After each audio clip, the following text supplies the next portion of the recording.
approximately 3 hours, during which period we would take the biographies of the departed 8 colleagues, parents, siblings, and colleagues. After the biographies, we'll take tributes from the widows and then also tributes from the children. There will be other tributes that would be read by some senior government officials. All institutional tributes from the various institutions that our departed comrades work with or associated with will be read during the pre-burial period before 9 o'clock. After the service, the bodies of the 6 that are yet to be buried would be conveyed to the military cemetery at Chado for burial. And there as well, the Ghana Armed Forces, together with the churches of the 6 departed comrades, would take charge of the burial ceremony at the military cemetery. Because of the rather large number of people that will be expected tomorrow, a number of measures have been taken to ensure that we have a very solemn ceremony. So for the media that is here, you would have seen the ongoing setup. We are trying our best to provide as many chairs as we can to accommodate the thousands of people that we expect to join the various families and the government officials here for the service. We are going to label the various canopies appropriately to accommodate those who will be coming.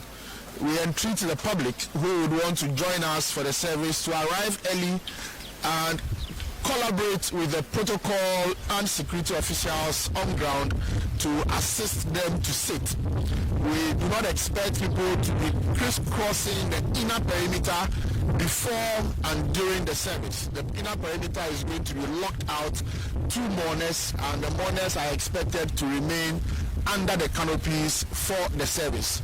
When you come in later today or early tomorrow morning, you would notice the labelings that will be on the various canopies indicating where people are supposed to sit. There will be heavy security deployment, obviously not because the president and the vice president are here, but also for the safety of all mourners that are going to be here. We therefore entreat the mourning public to collaborate with the security officers as it relates to their walking in, their parking, and others.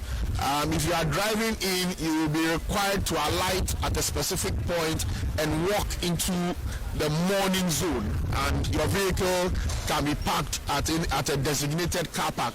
If you are driving yourself, then you'd have to go and park and come and walk into the service area. For the cemetery, arrangements have been made to provide buses to convey the families that would be heading to the military cemetery. The idea is to reduce the traffic en route to the cemetery and also manage the traffic at the cemetery, because if we allow everybody to just drive in there, the number of vehicles there will be a lot. So buses will be provided to the 6 families to convey them there, and then a few others that would be able to join would join. If you get to the cemetery, please listen to the military police that will be on standby, who would be working on parking and designated areas where we can go and where we cannot go. With relation to the media, I believe that a statement was issued earlier by the Minister of State for Government Communications on arrangements that have been made for this service.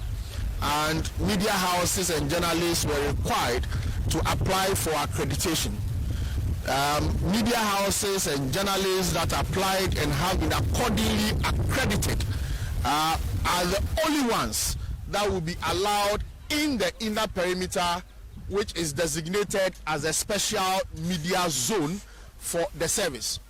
And that accreditation is for only camera holders, video camera operators, and photographers. They are the only ones that are going to be allowed in the inner perimeter. Reporters and others are not going to be in the perimeter. You are welcome to join the mourners. You are also welcome to use the media stands on this end or on the left end and be able to follow proceedings and report back to your media houses. Allocations have also been made for audio feed to my right behind the stands for radio stations that want to set up for their outside broadcast from here, set up their studios for outside broadcast. You are welcome to set up there, and you have audio feed for your work. Television stations that also want to set up and broadcast from here are also welcome to set up behind the left stand very close to the OB van that is there.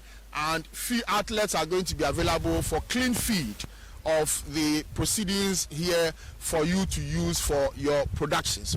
What that means is that your technical teams that are going to be working at the outdoor broadcast locations do not need accreditation. They are welcome to come in and be there. It is only camera operators that would come into the middle that would require accreditation, and they must have it, and we are going to enforce it religiously. The live feed for this program is being centralized as we've done in the past, so you can get the live feed from the van, and you can go live from there, or you can also choose to just pick the clean feed from the outdoor broadcast channel on the DTH decoder and reach out to your viewers at home or in their offices. We expect that we would all comport ourselves.